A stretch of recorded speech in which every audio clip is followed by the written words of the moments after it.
Nation of Fitin10, welcome to day 21, and we are officially through 3 weeks.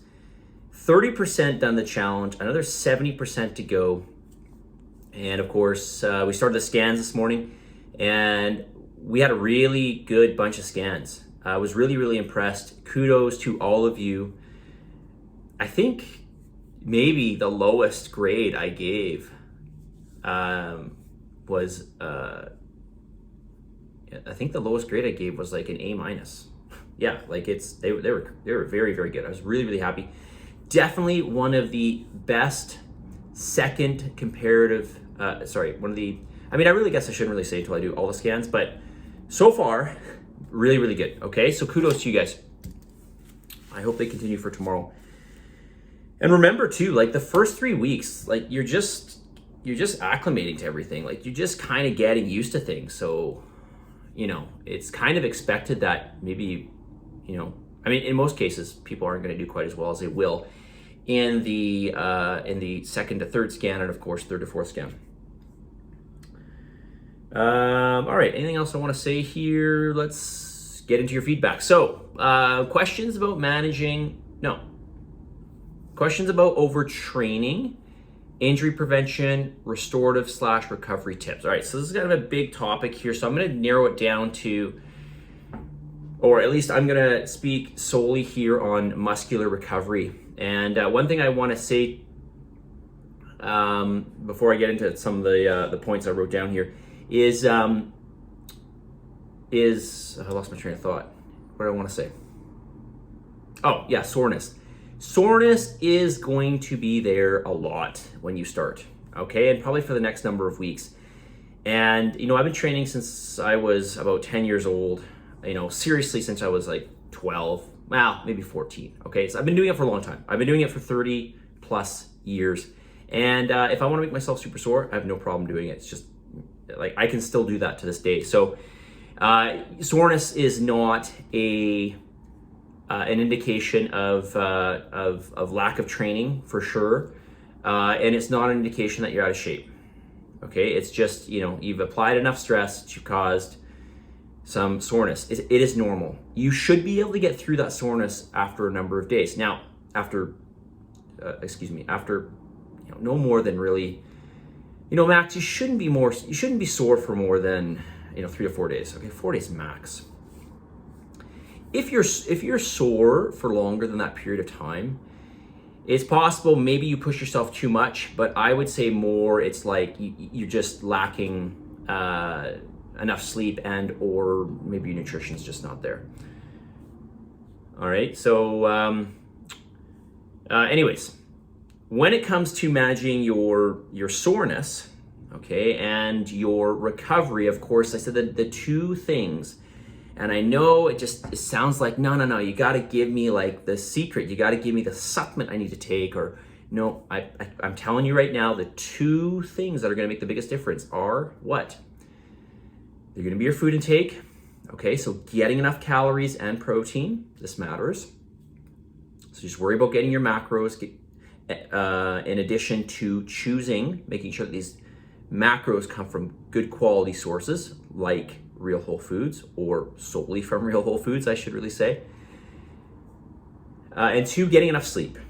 All right, so don't feel, because I used to feel this way, don't feel, don't feel guilty if you take a nap. Okay, if you need to sleep longer, that just means your body needs it. Okay, so don't be afraid to sleep extra if you have the ability to. Okay, if you got the time, although I would suggest that you make the time. All right, so what are some other things here that are going to help you out? Well, this sort of goes along with sleep, but rest. Okay, getting in your rest days, having days off, or at least days where we can do some active recovery. Okay, go for a walk, do some stretching, maybe do some light cardio. All right, this is I wouldn't say like, you know, lie around all day, but active rest. This is gonna make a big difference. Also, the amount of stress that you're under. All right, now I realize that stress quite often is, at least when we're talking about psychological stresses, is really self-induced to some degree. I mean, maybe that's not a fair statement, but I think it is. Okay, it's easier said than done, obviously. Believe me, I'm not by any means a master of this, but I think there's definitely ways we can, change our perspectives in terms of the way that we choose to look at things, or the way that we choose to, deal with certain problems. So looking for ways to reduce stress. My suggestion for reducing stress is getting outside. No, I realize it's not the best weather right now, but getting outside and for me personally, I find getting in nature, I feel like I'm getting older when I say this, but getting out in nature really de-stresses me. Like, it's amazing how much of a difference it makes. So even just like going for a walk or a hike in the forest, being by water, really, really helps. Reading, so just find a book that you enjoy reading, and that will take your mind off of things. Of course, socializing, being with people, being in good company, I think is very, very stress relieving. So those are a couple things, but I'll do a video on reducing stress. Actually, I've got a whole list of stuff. But look for ways to reduce your stress. This will help with your recovery. I'm telling you right now. Blood flow can make a big difference as well. So,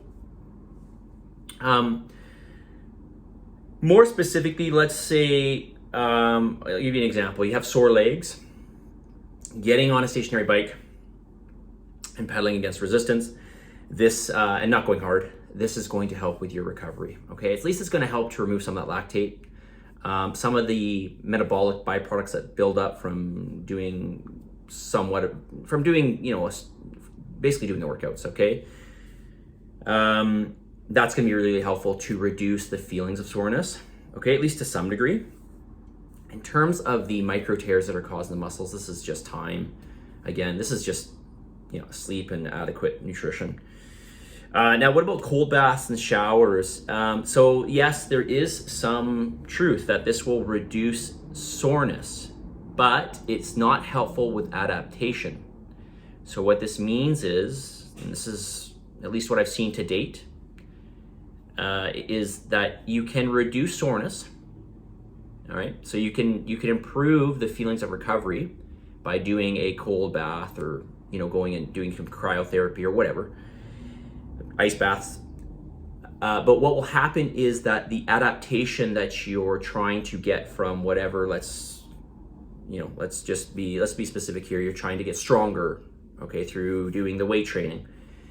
The adaptive stress, or the adaptation response, is not going to be there so much if you do cold therapies, meaning you're not going to get as strong. Okay, now I'd have to go in and I'd have to look at the exact science as to how this is, but apparently that's what happens. Okay, so your feelings will be better. It's just like, actually, if you ice something, this is actually really interesting. So if you twist your ankle, let's say, and your ankle blows up, and you're like, well, you know what, I want to reduce the swelling. If I reduce the swelling, my ankle's going to feel better, which is true, but you need the swelling. The swelling is a response to the injured area, and that swelling is going to help with the overall recovery of the joint. It may not feel good in the moment, but it's necessary for the recovery. So in fact, by icing, you're actually, even though it will feel better, you're actually prolonging the recovery. All right, so anyways, kind of going down a rabbit hole with that. 9 minutes. Okay, I'm not sure how it's been 9 minutes, but it has. All right, let's see here if I can answer one more quick question. Moving along here. I haven't read these. This looks long. Name something specific you need help with. I find it very hard to socialize without eating. All right, well, we talked about this yesterday. I will eat a meal before meeting with friends, but find that it's probably the biggest struggle for me right now. Okay, fair enough. A lot of people are saying this. Yeah, I mean, yes, I know. I think anything that's a change to your regular routine is a bit of a struggle, right? I mean, certainly it's hard if you're around a bunch of people and they're all indulging in foods that you absolutely love, and you're not doing that. But try to find things that you do love. Try to find the foods that you are going to enjoy that, aren't going to have an impact on your goals, on your fitness goals. You know, I always say this, and I always tell myself this. You know, you eat this, okay? So whatever, I got a donut. You eat it, and then what? You're gonna eat it, and then what? And then you got to deal with all the consequences of that. So you know, it's like, you know, it's that instantaneous pleasure, okay? But then you got to deal with the aftermath, right? So, you know, I think it's more of a mental thing, and perhaps easier said than done. But, you know, I think for right now, try to find the things you enjoy. Like, I really enjoy, like, I really look forward to my black coffee. All right. And so, and I will tell you, I think personally, it gets easier as you eat, quote, for lack of a better description, as you eat cleaner, it gets easier. Okay, let's get to the message of the day here. All right, so you might think that in order to do well in this challenge, although after today's scans, I'm sure a lot of people are feeling better if they weren't feeling better. You might feel that you require some sort of talent or something. So here are 5 things that require 0 talent that are going to help you in this challenge. Following a system, that is following what I've told you to do. Organization, just simply being organized, requires 0 talent. Effort, that's right, just trying, requires 0 talent. Being prepared, all right, now this goes along with organization perhaps, but preparation, thinking ahead, will help you tremendously and requires 0 talent. And a positive attitude, just, you know, looking at things. We've got many ways of looking at things, but hey, why not be happy, and why not look at things on the positive side? It makes life much easier for you. Don't be your own worst enemy, okay? So here are 5 things that require 0 talent. 5 things. Following a system, being organized, putting in the effort, being prepared, and maintaining a positive attitude. Positive energy, the positive vibes, believe in yourself, and for the love of God, give some gratitude. I'll talk to you all tomorrow. See you guys.